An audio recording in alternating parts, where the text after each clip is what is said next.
I don't know. I'm hurting right now. Need this bye week. This is Wake Forest quarterback. His brother works or is on the Stanford team.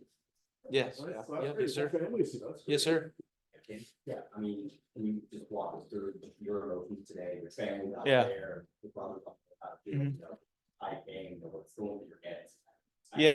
No, I was telling I got interviewed after the game from the reporter or whatever, and I was telling him, this morning I was bawling, crying. I got really emotional. I didn't really expect to be emotional like that, but my grandmother, she texted me, I'm the oldest of five, obviously, and she just texted me, it's nothing. It's just like 17th Avenue in Lemoore, California, playoff game on Thanksgiving Day. And that's, for some reason, I don't know why, I just brought me emotion just because, I think it's a once in a lifetime opportunity to be able to play your little brother. Like I said, it only took me 6 years in college football to play my little baby brother. So, yeah, it's just incredibly emotional to just be able to come back home and sort of come back home and be with so much family. And it feels a hell of a lot better to get to win, honestly, too, with it. But just like I said, once in a lifetime opportunity, incredibly honored and blessed to be able to be in this position. So You're from New York.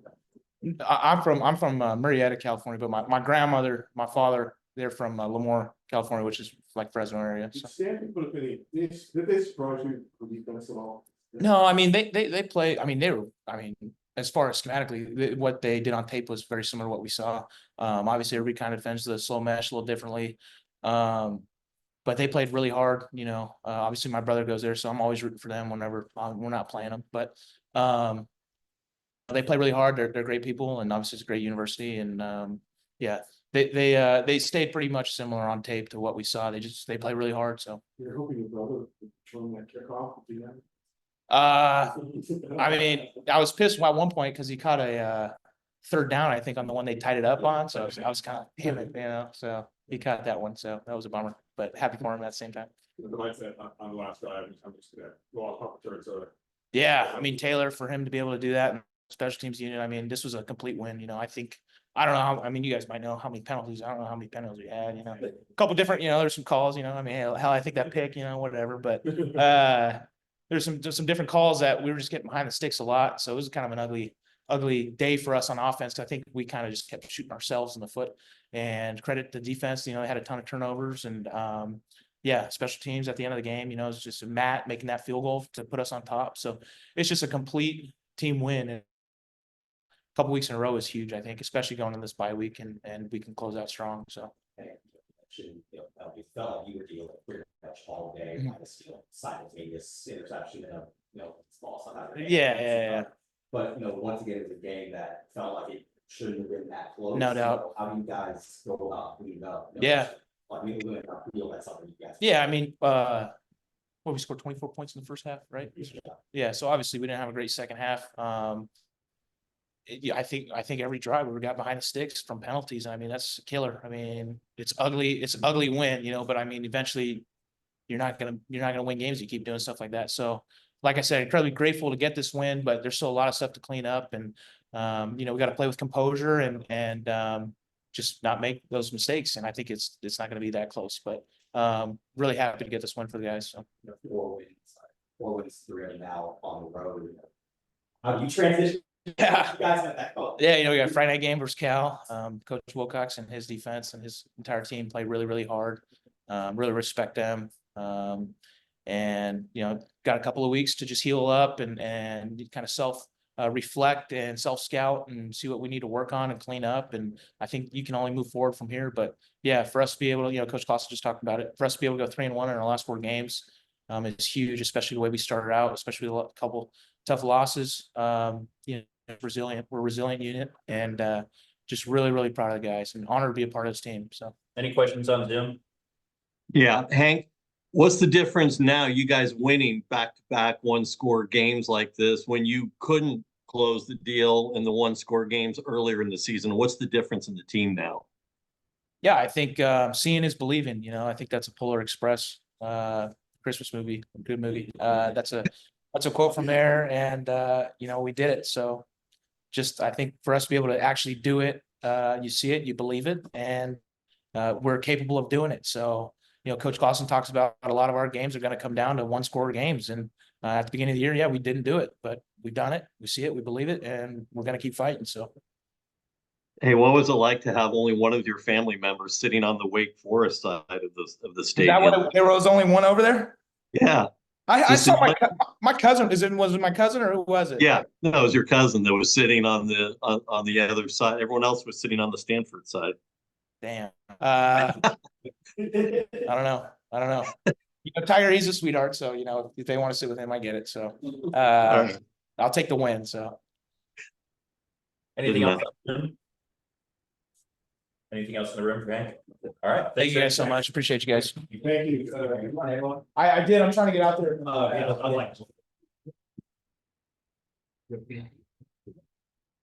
right, guys, we'll start with an opening statement from Coach.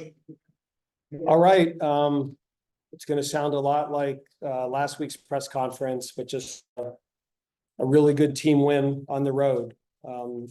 Clearly all phases of our football team executed. The defense did a phenomenal job of getting turnovers.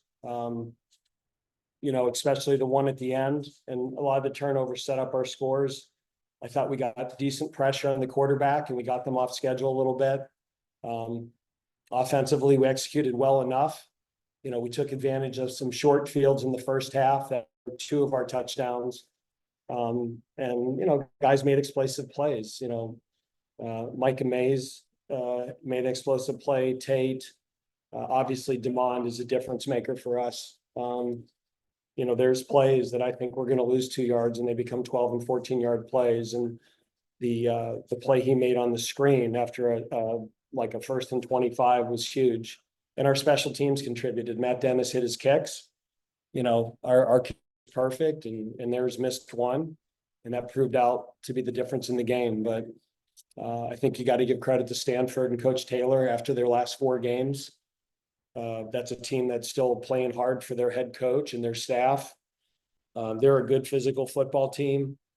We made a bunch of mistakes. The penalties we had in this game were very uncharacteristic. The turnover, which led to a score, or it resulted in a score, that cost us. But again, football is an imperfect game, and you don't mind making those corrections after a win. So with that, I'll take any questions. Okay, that was the first time getting in, went up here 2022. Did you feel like your guys were getting down for you all that much? Or No. And what happens now is you have the videos you can watch. And on one of them, we were down the field, but the other ones, again, that was called differently, and that was a little bit of a different crew. That we have guys in that crew that were Pac-12 officials, and they're on the West Coast, and they, to me, some of those guys called things differently than we're used to, and that's on us to adjust. But we've been running RPOs for how many years? We had more illegal man downfields called in this game than we've had in probably the last 3 years combined. And I'll go back and watch the film, and I'm sure in some cases they were right, but I think in some cases that thing was officiated very differently than we're used to. How difficult is it to sort of,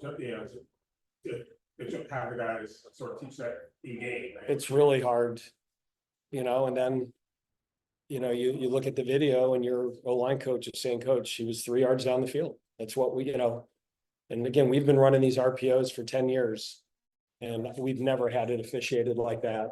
So, again, we'll watch the film and I may show up next week and say they were right on every single call. And if that's the case, I'll tell you that. But again, I didn't watch him, but our coach was saying, Coach, that one was close, but usually they only call that when it's egregious. Yeah, on defense, what did you know you're going to be out your top 3 corners? But you guys still. Well, that's we're out really our sport. It's it always kind of works out. Like when you go to a season, the position you're most concerned about going into the season is always the one then you end up getting hurt at. And so Jamari had a fever, and you can't, if you have a fever, you can't play. And then CD Kelly practiced all week and we thought he was going to play, and then he didn't look good in pregame. And Capone was out from last week, and obviously, Trayvon has is going to be out for a while. But I give Jackson and Zamari credit. Those guys competed. They play hard. They gave us everything they had. So, we were able to win the game with them. And, I thought Coach Lambert did a great job adjusting his calls because of that. I don't think people realize how hard that is, that you go all week and you have a game plan. And all of a sudden you show up game day and your two corners you think are going to play can't play. And so you're making calls to protect those guys that you haven't really had to prepare for. And I really give Coach Lambert and the defensive staff a lot of credit for, we defended them differently than we had worked on all week. And, that happens. I think Daniel's given that many.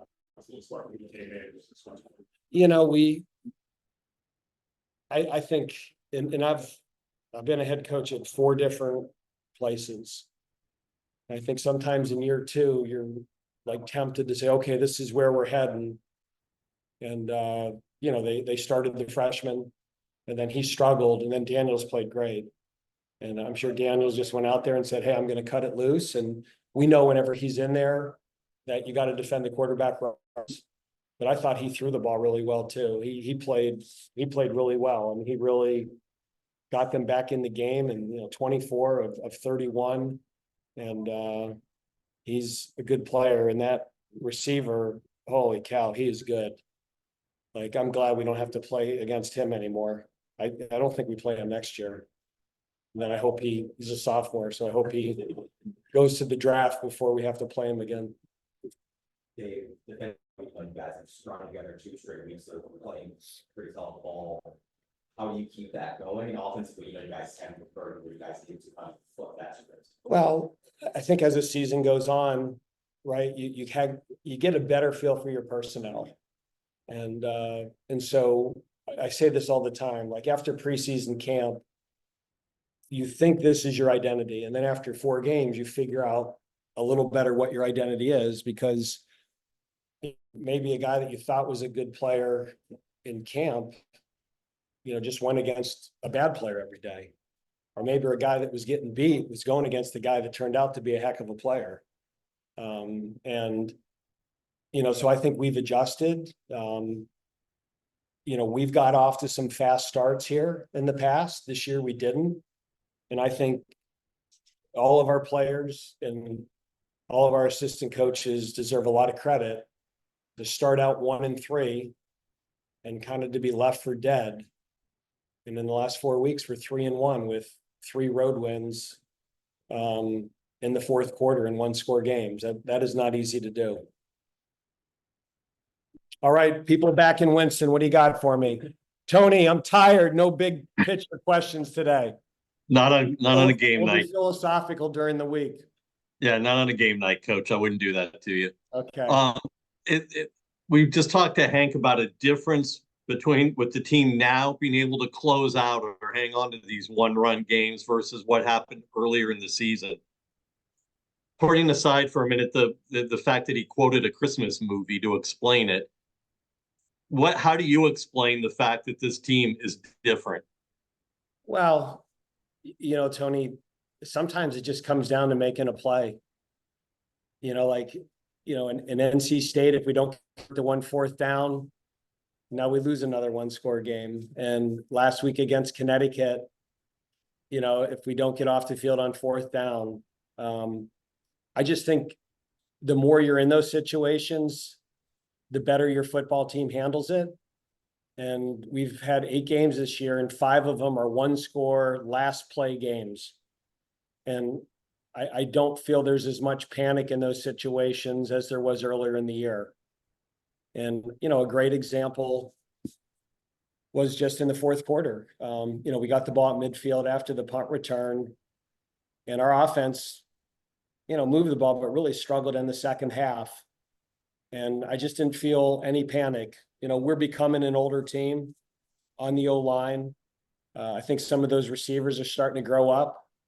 The tight ends, having all three of those guys healthy has really helped. And, we kind of have a little bit of, thunder and lightning in the backfield there with Demond and Tate. And Demond got banged up, but then you put Tate in there, who's also a good player, and he has fresh legs, and he got us some really, really hard yards. So, I'm always careful to declare that, okay, now we have the secret sauce to win one-score games, because the second you do that as a coach, you'll lose your next 15 one-score games. So I'm enjoy this one, but I've said this 50 times since the start of camp. This year, our ability to execute a 2-minute drill on each side of the ball is going to determine how many wins we have. And 3 out of the last 4 weeks, we did that. Does it help, or how much does it help? I'm sorry, Les, just real quick. Does it help having that 6th-year quarterback who's played so much football to keep the panic level down? Yeah, it's the whole group. I think a lot of it all starts with our O-linemen. You have so much experience with the O-line with, Luke Pettibone and Matt Goldman and Nick Sharp and George Sell and, Devontae Gordon and, Keegan Trost has played a lot of football too. And, and Cam Height is a 6th-year guy and Taylor Marin is a 6th-year guy. So those guys have played a lot of football. And at Wake Forest, we're probably always going to be in a lot of close games. And I think they're used to it. And I think there was a lot of valuable lessons that they learned last year that are helping us this year. Dave, can you walk me through the decision to go for it at the 1-yard line late in the third quarter when a field goal would have given you a 2-score lead at that point? The ball's on the 1-yard line, and I thought our defense was playing well. And, I just have ghosts of Virginia. Just having a 2-touchdown lead and a 2-score lead is a lot different. And with the ball on the 1-yard line, you should get it in. I take responsibility for the call that there was a certain look we knew we were going to get. That was a play that we really liked against that look. We've run it before with a lot of success and it didn't work. They got a lot of penetration and their linebacker plugged and they did a good job. But I also, the way our defense was playing, that putting them on the 1-yard line. So again, if we end up not winning this game, then that's the dumbass decision of the week that cost us the game. So that's just, you make those decisions, those calls, and with the ball on the 1-yard line, the way our defense was playing. And again, I just, you're a yard away from 4 more points. And, I would probably do it again. We have to look at what we called, but we went into the game saying, if we had that look and we got the exact look we wanted and we just didn't execute the play. So it was the same play we ran against Memphis in the bowl game with Jamie to win it. And we had the same exact look. And, when you execute it, it's a great call. When you don't, not so much. Part of running Hank there as opposed to just handing it off to Tate means you have an extra blocker there in the box, right? Yeah, you have an extra blocker. And, they were going to be in a gaps defense and cover everybody, and they were going to have an extra hitter. And so, it's you can stuff it up the middle and know that you're going to have really, really bad angles. And if they get any penetration, it's going to cut back. All of those calls, right? If they're great, and if they don't, it's a dumb call. So that's on me. I take responsibility for the call, and it didn't work out, but we survived the head coach's decision. All right, guys, everybody good? All right. All right, thanks, guys. Thanks, Go Dave. Peaks. Thank you.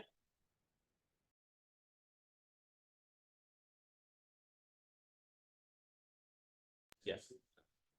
All right, Cam, we'll start with you. Questions for Nick? I mean, Dave, what were you saying on that last interception that just kind of felt like it got to you out of nowhere? Yeah, they were struggling a little bit throughout the season in their past game, and we knew who their top targets were, and the game was on the line. You just kind of go with your instincts, and they wanted a one-on-one coverage rep, and just felt it and played over top. So secondary feels like even without Jamar, there's guys, fellow guys like somebody to go break it, you got to make call back on. Mhm. And so, yeah, is it just more confidence being built? Is it different stuff like he was doing? What's going on? yeah, I mean, like I had mentioned in the first couple of weeks when we were struggling, we just had to get through the growing pains. New guys, younger guys. I mean, we had guys step up today that were crucial. I mean, Zamari Stevenson, Jackson Mole, Juju Tacky.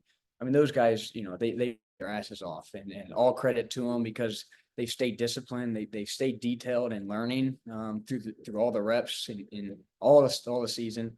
And they've been great listeners. And so, for them to step up today, was just awesome for the Deeks.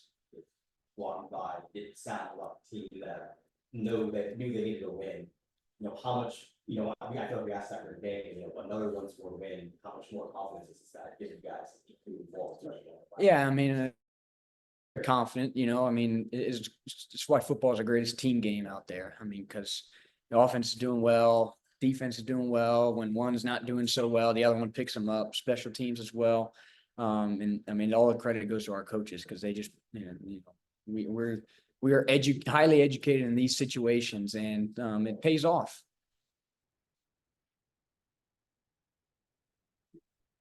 Questions on Zoom? Anything for Nick on Zoom? Nick, just I guess what was that feeling like for you to reel in the game winning interception? It's been a while since you've had a pick of that magnitude. Yeah, I mean, it was about time. I had my hands on a couple. So I guess I need to, get back on the jugs. I think I was about 1 for 3 today. But all aside, it was good to get a team win. You did tip one away though that was picked off by Zamari, right? Yep.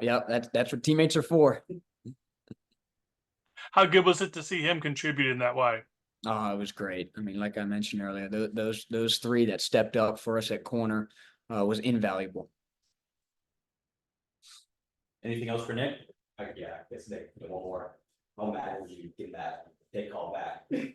Yeah, I mean, I didn't see the play, what flag was for. But hey, it got called, put the ball back down and try and get another one. All good? All right, everybody, we'll get 1 or 2 more players in here and then we'll be all set. Appreciate it. It felt like we got to with wide on commentary a little bit, but Yeah. fine, No, and that's the thing with special teams, punt return, kickoff return is you might go a couple of weeks without getting an opportunity. And last week in punt return, we got opportunities all game, but kick return's been a little bit quiet, but you just have to be ready for when that opportunity comes. There was one, and I think it was in the first half and they punted it pretty well. And we scheme wise, we knew what they were doing. And that punt in the first half, we kind of, solidified that. And then fourth quarter, we needed to play. And, all credit to my guys up front who are busting their rears, Coach Mono with the scheme. And we hit it right where we wanted to hit it. And, got the offense set up to get a field goal. After around 200 receptions, how old does that make you feel? And I guess how much does it mean you stuck through the entire time through some good times, it's not so good. Absolutely. No, I mean, it's definitely a huge credit to everyone that's poured into me. From youth football coaches, high school coaches, to the second I got to Wake Forest, Coach Clausen, Coach R, Coach Higgins, now Coach Confessor, just all those people that have poured into me day in, day out. Getting to that milestone is, a tribute to them, and it feels really good and does date me a little bit. But yeah, no, it's cool. You guys had a pretty solid first half offensively. The second half, obviously, couldn't get things punched in, penalties, just things were like so. What needs to be cleaned up going into the bye week that way you guys can get back to it? Yeah, I mean, I think, like you said, the penalties you have to stop. I think what was it? We had 2 turnovers today. Can't have those, but I mean, the thing is you play football this level, like the other team's going to make plays, right? And we try to eliminate that as much as possible. But they made a couple of plays, like the strip sack to a touchdown, and we just have to find a way to, be resilient and answer. So we can't let it, can't dwell on it. And I think that's something that we showed today is things went well and things didn't go well, right? So just it's a roller coaster of emotions, but trying to be as even kill as possible through the entire course of the game, which I think we showed that for us to be able to, go down there and get a field goal. Granted, we want a touchdown, but for us to get a field goal and put our defense in a position to win the game, and which they did. So a huge credit to them. 4 turnovers on the day. They put us in a lot of great positions that we need to capitalize on going forward. But at the end of the day, the dub is the dub. So we're excited about that. That's what went here, UConn, to say, how do you translate that into at home? What you guys Yeah. have some close games. Right. I think, just again, the rest of the season is going to be a lot of 1-score games, and Coach Clausen's preached that to us, and we're ready for it. I think we took those losses early in the season and we've learned from it. And I don't know if necessarily all the other teams are playing in as many 1-score games as us. So it's just situational football. And that's something that we've been, training since spring ball and winter workouts. So I think we're in a good position. Questions on Zoom? Yeah, hey Taylor. Dave just said that, and talking about the difference in earlier in the season when you guys weren't closing those 1-score games and the difference in doing it now, he said one of the things he notices is a lack of panic on the team when things aren't going well. It was not offensively a very productive second half. What was it like on the field in terms of the emotion of it and not panicking and keeping your heads about you? And what role do you play in that, being a 6-year guy who's played so much football? Yeah, so I think we do have a lot of, older guys that have played a lot of football, and we understand that we can't let the emotions of the game, the roller coaster of the game affect us. And granted, it wasn't what we wanted in the second half offensively, but we found a way to get it done. And for us older guys, just making sure that the sideline's engaged. We throw a pick in the fourth quarter, and granted, it's very easy to go over to the sideline, hang your head, point the fingers, but no, we're up cheering on the defense because we know we need a big stop from them. A ton of us on offense, we play on special teams, so finding a way to make a play in the kicking game, right? And I think at the end of the day, that's what all these 1-score games come down to, is just finding that one extra play, and we found it today. So. Does it help having a quarterback who is as experienced as Hank is to keep that even keel approach? Absolutely. And I think with Hank, he's just as selfless as anyone that I've ever played with, right? It's very easy as a quarterback to, I want to go throw for 500 yards, 5 touchdowns. But with Hank, I don't necessarily care if I throw for a bunch of yards and touchdowns if we're winning ball games, right? So just that selfless attitude is contagious with Hank, and it's something on offense. We want to score points. We want to have a bunch of yards. And granted, wasn't pretty today, but again, found a way to find the extra play to get it done. That's all good. All right. Thanks, Taylor. Thank you guys. That'll wrap us up